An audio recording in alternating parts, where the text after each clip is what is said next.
Well, MEPI starts a year ago, and it was a project that I put together with other editors and reporters here in Mexico.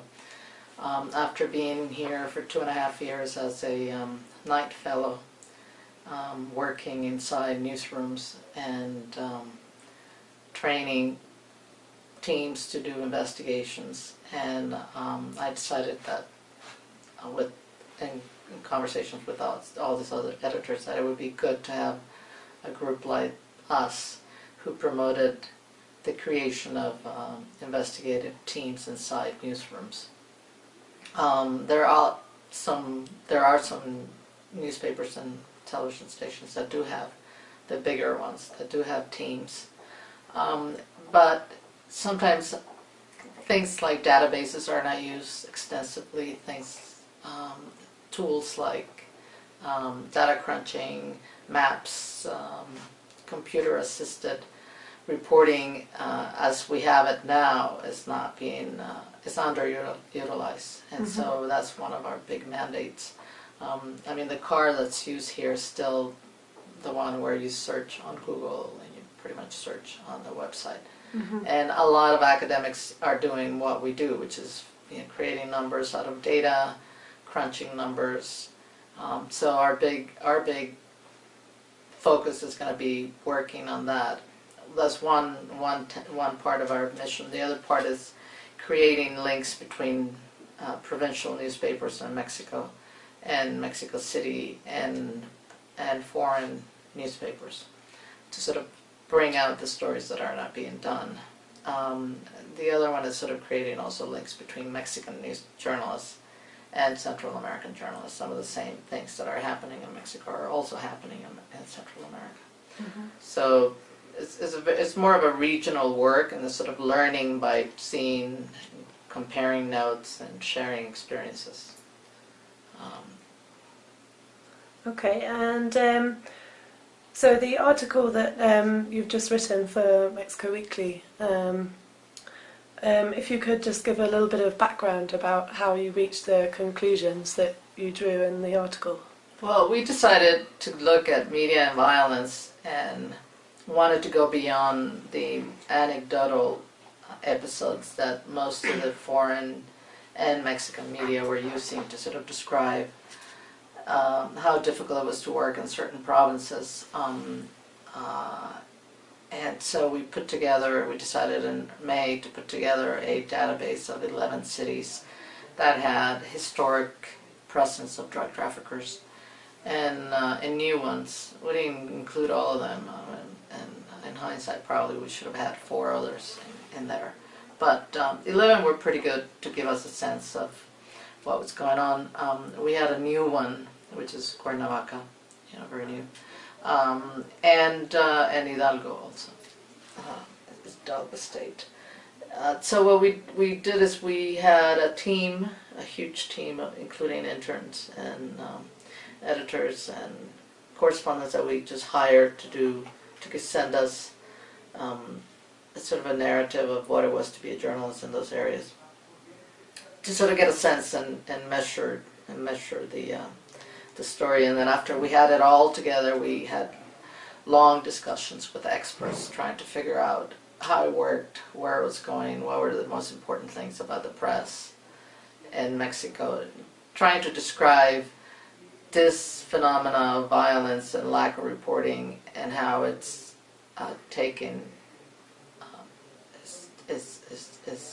is happening with the problems that Mexico's press has today. And how receptive were the journalists that you worked with to working with you? When we started working with them? Well, we basically just hire 11 people to sort of do some of the initial. Most of that work was only informative, and we ended up only using one narration, one specific case, which is the case from Pachuca. That is everywhere. And then we decided to do interviews with some of them, not necessarily the same people we had asked to do the reporting for us, but we selected other reporters and other editors in other areas, and then we went to those cities and talked to them about what was going on. So it was very interesting. It was sort of multi-source for that reason. So I understand that you've worked in other countries in Latin America within the same field, and I was just wondering what are the peculiarities of working in Mexico as opposed to working in those other countries that you've been active in? Yeah. Mexico has become, I think, in the last 4 years I've been here, a very dangerous country to work in. When I came in, I thought it was dangerous, and it was going to become dangerous as I covered Colombia. But it's really, it's gone beyond my expectations. It's become a lot. And I don't even, because nobody writes in terms of sort of measuring this thing, how difficult it is and how dangerous it is after this project we put together. I mean, it gives you a sense that it's much more serious than what we see in everyday stories. And I think there are a lot of other stories that would tell us this that are not being told for obvious reasons. So I'd say this is becoming a very difficult place to report on its violence. It already has inherent problems, which is a place where you don't find many documents unless they're leaked to you. There are 3 different levels of reality that people tell you, so it's just like trying to figure out. I mean, you read it in the paper every day, you know, you try to figure out what's real and what's not. It's a complex society, and one that's undergoing a very serious threat, is facing a very serious threat to its future. Okay. And in terms of your background, could you tell us a little about the experiences you've had in other countries? Or? Well, I've started my career reporting on Central America, so I was based in Salvador and then covered a bit of Guatemala and just a very tiny bit of Nicaragua, and reported on Panama too. I decided to start my journalism career as a freelancer, which I thought is very difficult, and I don't know if I would do it again, but that's the way I started. And I started in television, and then moved on to print. I reported in Colombia during the drug wars after Central America, and then later when Cali, other cartels took over, and then I returned,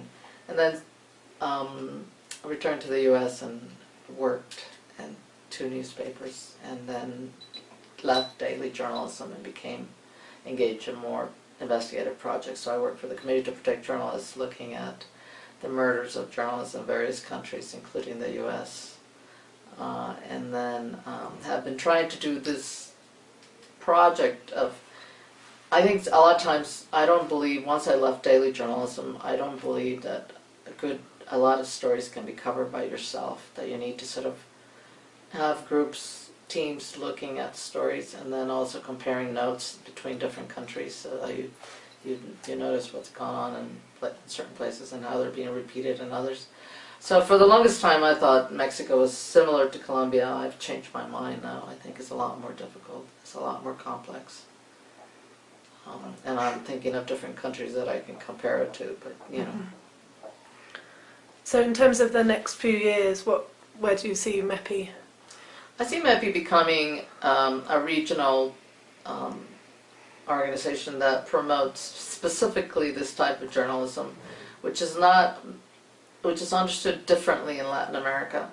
I come from the American style of investigative journalism, which is more showing processes, showing how processes should work, why they don't work. It's kind of explaining to the reader what they can do to maybe change it and fix it, rather than gotcha journalism, which is getting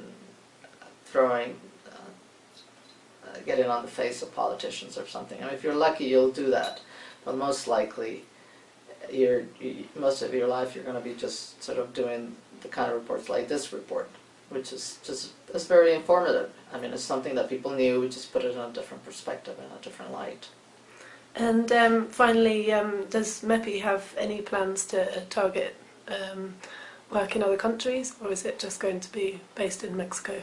No, we're based in Mexico, but our work is regional, so we're going to be working with Central Americans. We believe that there's a lot that Central Americans can learn from the Mexican journalists, and also both can learn from the U.S. and also U.S. can learn from what's going on in Mexico. I mean, it's just it's amazing how little for a region that's so close together and so important to each other, and how all the different problems kind of originate in one side and then sort of replicate in the other and then replicate in the other. It's all linked. Everybody thinks that it's not. And so our mission is to sort of promote that and also work with other countries in Latin America and Europe, you know, sort of look at trends of organized crime, trends of corruption, which is going to be our number one focus, more corruption, I think. Just because of my experience, but also I think that's where some of the best stories are. So the future, yeah, is we're going to be working always out of Mexico, but with other journalists from other countries. Okay, well, Anna, thank you very much for your time. Thank you.